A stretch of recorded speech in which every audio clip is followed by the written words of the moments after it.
Pascal Joannou, vous êtes directeur supply chain de Wonderbox, numéro 1 et dans le top 3 européen des coffrets cadeaux. Depuis 2010, vous avez entrepris une refonte de la supply chain de l'entreprise. Quels en sont les objectifs premiers? Alors le premier objectif, donc, c'est de répondre aux attentes de nos différents clients, distributeurs, acheteurs, bénéficiaires et partenaires, parce que ce sont également des clients, de façon à, je dirais, répondre à leurs attentes, livrer des produits qui contiennent un certain nombre de promesses et les livrer dans les temps et dans les délais qui sont demandés par le marché. L'objectif donc de la supply chain a été de contribuer effectivement par des notions de service à la notoriété de la marque, fortement développée par le marketing et la communication, et donc de contribuer à ce que cette supply chain soit le plus parfait, la plus parfaite possible.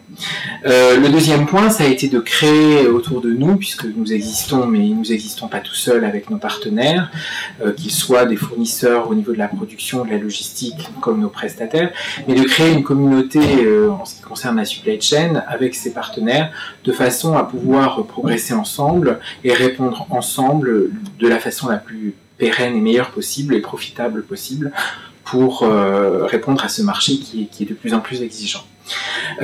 Enfin, d'un point de vue un petit peu plus interne, l'objectif c'est de contribuer très fortement à travers les achats, mais même les solutions logistiques, à la rentabilité de l'entreprise, en repositionnant, j'allais dire, les coûts au niveau du marché et en contribuant évidemment à la rentabilité de l'entreprise par la baisse ou en tout cas la maîtrise des coûts sur le long terme.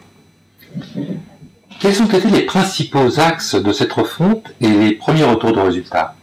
Alors, les principaux axes de refonte ont été la mise en place au niveau interne d'une organisation de processus qui sont des processus assez classiques de la supply chain, tels que la planification industrielle et commerciale, même si nous n'avons pas d'industrie, mais en tout cas nous travaillons avec des industriels, d'anticiper les prévisions de vente, donc c'est je dirais le processus cœur de la supply chain. On a également anticipé par je dirais une vision un peu plus stratégique de notre business. Donc la mise en place de processus clés est assez classique. Ensuite, l'organisation, bien entendu, où Wonderbox est une société qui a grandi.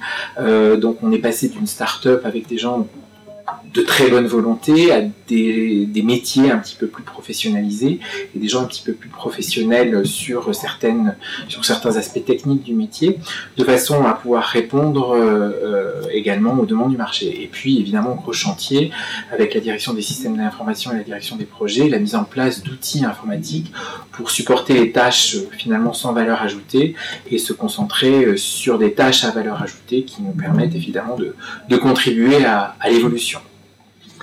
Et aujourd'hui, quel est votre principal chantier d'optimisation et vos défis futurs? Alors aujourd'hui, nous sommes en train de renforcer la sécurité autour de nos flux, en fait des flux autant physiques que j'allais dire dématérialisés sur nos produits, puisque ces produits sont basés sur de l'activation. Donc il est important que nous puissions garantir, je dirais, tant à nos prestataires qu'à nos clients utilisateurs, un bon contexte pour cela. Donc nous avons renforcé, c'est quelque chose qui est instauré depuis quelques années, mais nous avons vraiment la concrétisation par la mise en place d'un nouveau système aujourd'hui autour de ce sujet. Et puis côté supply chain, nous continuons nos réflexions sur l'évolution donc de nos APS. Alors nous en avons un qui nous donne toute satisfaction, mais nous continuons à développer j'allais dire tous les processus autour de l'ERP, et donc c'est des chantiers qui vont nous mener encore sur quelques années, mais qui contribueront là encore à aller un petit peu plus loin par rapport à une phase un peu de quick win qu'on avait eu au début, à aller vraiment affiner, professionnaliser nos processus autour de thèmes comme la GPA, comme la replanification de dépôt-vente, puisque nous sommes propriétaires de nos stocks, etc., etc. Donc tous ces sujets-là qui ont été démarrés sont encore en cours d'affinage. Merci Pascal Joannou. Pour tout savoir presque sur l'évolution de la supply chain de Wonderbox, rendez-vous dans le prochain numéro 290 de Logistique Magazine de juin 2014.